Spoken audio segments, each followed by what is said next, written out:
So, that said, what's the state of labor in the United States? Steve Early is on the line. He's with Monthly Review, monthly.review.org. He is the, excuse me, I just lost my place here on the sheet. Where did it go? Here we go. Has been ready for labor notes, pardon me, Steve, or helping with his conference workshops for 3 decades. During most of that time, also served as an international union representative organizer for the Communications Workers of America, labornotes.org. He's the author of a new book, Embedded with Organized Labor, Journalistic Reflections on the Class War at Home. And by the way, Steve is going to be here in Portland on July 31st at 7:30 p.m. at Powell's Books on Hawthorne, talking about his book, Embedded with Organized Labor. Steve, welcome to the show. Thanks for having me on. And the website is monthlyreview.org. Steve, embedded with organized labor, what do you mean? Well, as you mentioned, Tom, for many years I was a full-time union organizer and representative for the communication workers, but I also was a labor journalist and did a lot of freelancing for major newspapers and labor publications and political journals, and so I had a kind of insider-outsider perspective on the labor movement and the challenges it faces, and tried to write about it from the perspective of what you might call a participatory labor journalist, but in today's jargon, an embedded journalist as well. Mm-hmm. Your subtitle, Journalistic Reflections on the Class War at Home. What do you mean by class war? Well, class war, I think, is not rhetoric at this point, given the downward mobility experienced by millions of people as a result of the current recession. We see that the people with power and money in this country are driving down the living standards, the wages and working conditions of white-collar and blue-collar workers, and I think that's reached the proportions of a war. And unfortunately, those of us on the side of labor are not winning at the moment. Mm-hmm. And what are some of the most striking stories that experiences that you had embedding yourself with labor organizations around the United States for this book, Embedded with Organized Labor, and for your other work, Steve? Well, I spent many years helping workers, primarily in the telephone industry, but also in manufacturing and other kinds of jobs, fight over the issue of health care at the bargaining table. The number one cause of strikes, the attempt by major employers, even ones quite profitable like AT&T, to shift the burden of medical cost inflation onto their workers to try to cut back on coverage. When workers have collective bargaining rights, they're able to fend off those concessions in many instances.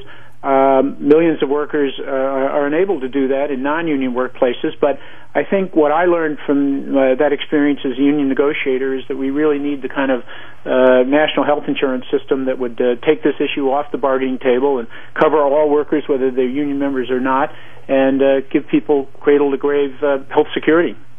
Yeah, so it seems to me that one of the biggest problems that labor has right now is, in addition to the historic problem of hostility to labor, starting with the Reagan administration, Ronald Reagan declaring war on organized labor by busting up PATCO as one of his first acts of office, and going back to Taft-Hartley in 1947 when the Republicans declared war on organized labor and took a big bite out of the Wagner Act from 1935 that basically enabled unionization in the United States, that in addition to this institutional hostility and the $2 billion labor, union-busting industry that exists right now that will come into any company and scare the hell out of their employees, is the fact that because we have had a trade policy in the United States since Reagan that encourages companies to send jobs offshore, whether they be manufacturing jobs where actual manufacturing is done in China, for example, or whether they be things like white-collar jobs, engineering, back-office work, customer service,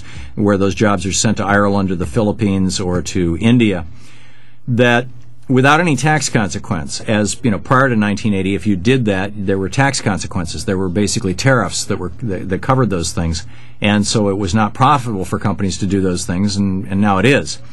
That the pool of unemployed people in the United States, the market for labor the pool has expanded, the market has softened, which has two effects. One, drives down wages, and two, it makes it much, much harder to unionize, because unionization works best when you have a labor market that's roughly at equilibrium. In other words, there's about as many people looking for jobs as there are jobs looking for employees.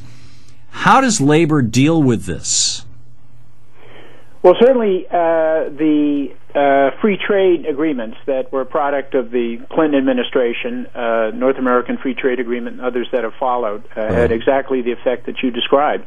They provided employers with an incentive to shift production offshore. That's a great threat to use when manufacturing workers are trying to organize, the threat of a plant closing. And it's well documented that threat made by employers often discourages unionization in that sector. But there are many other parts of the economy, the service sector, hotel work, janitorial work, people providing direct care, human services, healthcare, where that free trade had not had that same impact, where the threat of a facility closing does not interfere with organizing. And in those areas, there has been some promising union growth, particularly among home-based workers who provide child care and home care. Yeah, SEIU has been at the forefront of this. Other unions have gotten involved. My old union, the communication workers, AFSCME, even the auto workers and the teachers. The largest single source of new membership growth in this country, 700,000 workers in the last 10 years, has been home-based workers, largely low-income women, often people of color, in publicly financed home-based daycare and home health care aid jobs.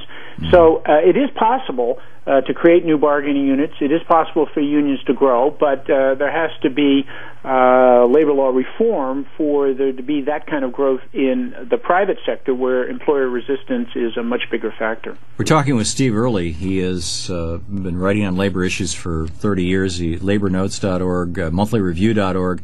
And he has a new book out, Embedded with Organized Labor, Journalistic Reflections in the Class War at Home. And for our listeners in Portland, he's going to be here at Powell's on Hawthorne on July 31st, on Friday this week. Actually, it's Thursday night. Thursday night, okay. Yep. I've got it wrong. But it is the 31st, right? I don't have a calendar. It is the 30th.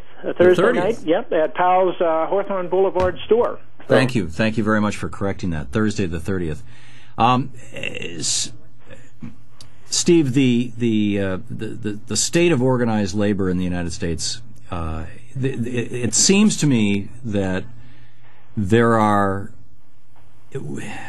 particularly among blue-collar union workers. I mean, I'm a member of AFTRA and the Writers Guild, and I don't see this so much there, but two of my brothers, one's IBEW and the other's the Printers Union in Michigan, and many of their peers, in fact, I would say probably the majority of the peers in the Printers Union, are basically kind of Reagan Republicans, and they don't get so much the consequences of right-wing economic policies, and particularly like I said, our trade policies. Why has labor not made it a higher priority to educate their own members about things like the consequences of the trade policies that, as you correctly point out, Clinton really put the nail in that coffin, although I'd say that, arguably we could take this back to Nixon opening up to China, but Reagan was the first big advocate for bilateral free trade policies.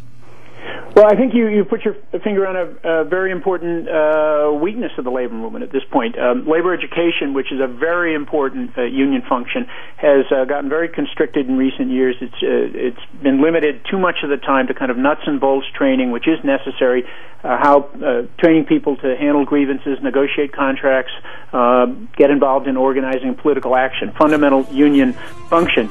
On the other hand, we need members who are educated about union history, economics, politics, and as I argue in my book, unions need to do a lot more education in that area so that people are able to vote their interests and build the labor movement to defend the interests of the unorganized majority and their own interests. Well said. Steve Early, his new book, Embedded with Organized Labor. Coming up next, our labor segment, are Pennsylvania state workers hitting the food banks because they're not being paid. This is the Thom Hartmann Program.